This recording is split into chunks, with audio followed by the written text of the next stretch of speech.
प्रधानमंत्री मोदी के संसदीय क्षेत्र वाराणसी में एक ऐसी घटना घटित होती है जिसे हाथरस की घटना से जोड़ करके देखा जा रहा है, उसे तुलना की जा रही है और दोनों घटनाओं को एक सम्मान बताया जा रहा है। नमस्कार, हकीकत में मैं राकेश वर्मा आप सभी का स्वागत करता हूं। आखिर क्यों,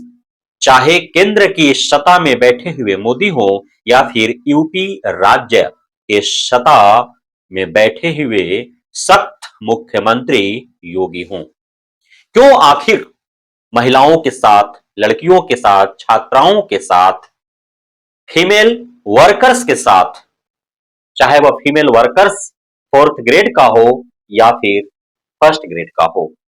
आखिर क्यों उनका शोषण रुक नहीं रहा है? क्यों महिला उत्पीड़न रुक नहीं रहा है? क्यों महिलाओं के साथ दुष्कर्म रुक नहीं रहा है? क्यों महिलाओं को दुष्कर्म कर उन्हें गला घोंट फंदे से लटका मारने जैसी घटनाएं रुक नहीं रही है? वह योगी जो बारंबार, जब भी उन्हें अवसर प्रदान होता है, जब भी माइक उनके मुंह आते हैं, उनके मुख से हमेशा यूपी की धरती पर से अपराधियों को मिट्टी में मिला देने जैसा दावा किए जाते हैं। लेकिन सारे दावे खोखले साबित हो जाते हैं जब हाथरस में किसी बेटी के साथ दुष्कर्म कर उसे मौत के घाट उतार दिया जाता है और बिना उसके परिजनों को सूचना दिए ही उसका अंतिम संस्कार कर दिया जाता है। चाहे मोदी हो या योगी, उनके हर वह दावा तब खोखला साबित हो जाता है जब माननीय प्रधानमंत्री मोदी के संसदीय क्षेत्र वाराणसी के वाराणसी शहर में जब बिहार से कोई छात्रा पढ़ने जाती है और गर्ल्स हॉस्टल में वह बच्ची, वह नाबालिग लड़की, वह बेटी, वह बहन फंदे से झूलता हुआ पाई जाती है और परिजनों के द्वारा संदेह उत्पन्न किया जाता है। संदेह ही नहीं बल्कि यह आरोप सरासर मढ़ी जाती है कि बेटी स्नेहा कुशवाहा कभी भी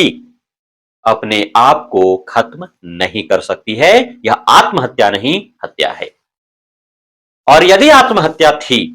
और यदि स्नेहा ने खुद ही खुद को खत्म कर ली थी, तो फिर इतने ततलबजी में,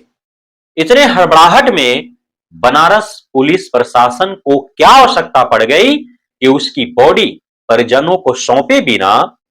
और परिजनों को पहुंचने से पूर्व ही दफन कर दिया जाता है, उसकी अंतिम संस्कार कर दी जाती है? आखिर क्यों? पुलिस प्रशासन का कहना है कि जो पोस्टमार्टम हुआ उससे आत्महत्या सिद्ध हो रहा है, जबकि परिजनों का कहना है कि ऐसा हो ही नहीं सकता है कि वह आत्महत्या कर ले। और साफ साफ परिजनों ने आरोप लगाया है कि बनारस की जिस एक्सटेंशन कॉलोनी के रामेश्वरम गर्ल्स हॉस्टल में बेटी स्नेहा रहा करती थी, उस गर्ल्स हॉस्टल के जो मालिक हैं, उन्होंने असामाजिक तत्वों, अपराधियों के साथ मिल करके और बेटी स्नेहा का कत्ल किया है। बेटी स्नेहा के साथ दुष्कर्म हुआ और उसे गला घोंट करके या फंदे से लटका करके मार दिया गया है।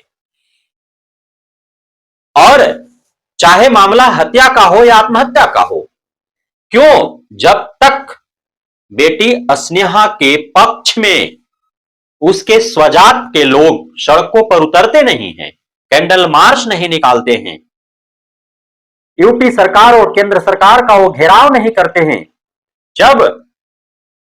आधा दर्जन से भी अत्यधिक संसदीय क्षेत्र के सांसदों के द्वारा गृह मंत्री, प्रधानमंत्री को पत्र नहीं लिखा जाता है, जब तक सोशल मीडिया एवं समाचार पत्रों,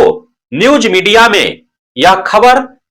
आग की तरह फैल नहीं जाती है, तब तक आखिर क्यों बनारस पुलिस ने एफआईआर दर्ज नहीं किया? क्यों आखिर तहकीकात शुरू नहीं की? क्यों आखिर अब तक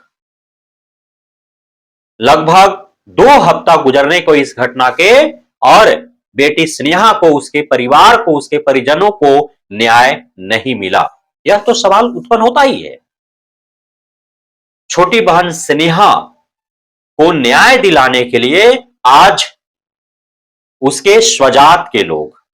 खास करके उस बेटी के पक्ष में आज सड़कों पर हैं। पिछले 2 हफ्ता से कैंडल मार्च निकाल रहे हैं। तमाम बेटी स्नेहा के स्वजात के जो जनप्रतिनिधि हैं, वे गृह मंत्री को, प्रधानमंत्री को पत्र लिख रहे हैं, यूपी सरकार को पत्र लिख रहे हैं, यूपी सरकार में जो गृह मंत्री हैं उनको पत्र लिख रहे हैं, बिहार प्रदेश के सरकार को, यहां के सरकार में जो गृह मंत्री हैं उनको पत्र लिखा जा रहा है कि आप यूपी सरकार पर दबाव बनाएं, तहकीकात शुरू करवाएं और इसमें संलिप्त जो भी दोषी हैं उनको फांसी के फंदे तक पहुंचाने में अपना अहम भूमिका निभाएं। इस प्रकार से मांगे की जा रही है। आज पिछले 2 हफ्ता बीत चुके हैं। सासाराम संसदीय क्षेत्र के जो सांसद हैं उनके द्वारा भी पत्र लिखा जा चुका है, उनके द्वारा भी आवाज उठाई जा चुकी है। जो राज्यसभा सांसद माननीय उपेंद्र कुशवाहा जी है, वे जाकर के परिजनों से मिले हैं, उनके द्वारा भी पत्र लिख करके और यूपी सरकार एवं केंद्र सरकार से बिटिया स्नेहा कुशवाहा के लिए न्याय की मांग की गई है। औरंगाबाद संसदीय क्षेत्र के जो निवर्तमान सांसद हैं माननीय कुशवाहा जी, अभय कुशवाहा जी, इनके द्वारा भी पत्र लिखा जा चुका है। यूपी सरकार को इन्होंने पत्र लिखा है, गृह मंत्री को इन्होंने पत्र लिखा है, माननीय प्रधानमंत्री को इन्होंने पत्र लिखा है और पत्र लिख करके बेटी स्नेहा गुप्ता, बहन स्नेहा कुशवाहा के लिए न्याय की इन्होंने मांग की है। तमाम जो जनप्रतिनिधि हैं, पिछड़ों दलितों के जो आवाजें बुलंद करते रहते हैं, उनके द्वारा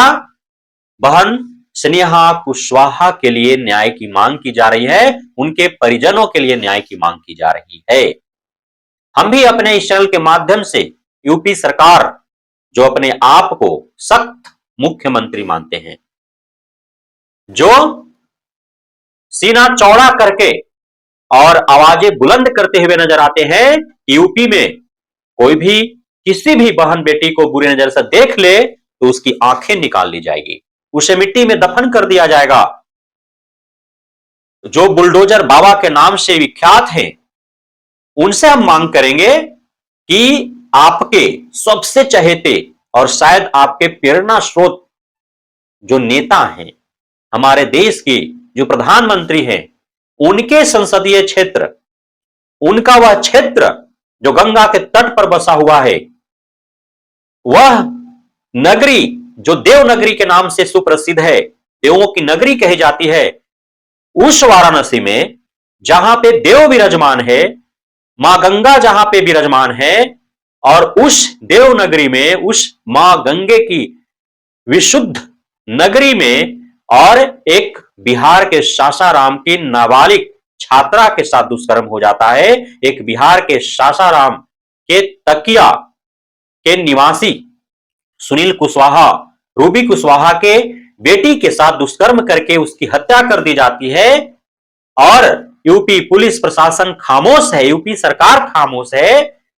तो जो दावे हैं बड़े बड़े यूपी सरकार का, उन दावों पर वो खरा उतरते हुए और तहकीकात शुरू कर यथाशीघ्र छोटी बहन स्नेहा कुशवाहा के जो आरोपी हैं, स्नेहा कुशवाहा के साथ जिस दरिंदों ने दरिंदगी की है, जिसने इसे फंदे से लटका मौत के घाट उतारा है, उन अपराधियों को, उन राक्षसों को, इन दरिंदों को उनका सही स्थान तक पहुंचाने का यथाशीघ्र प्रयास करे, यह हमारी मांग है।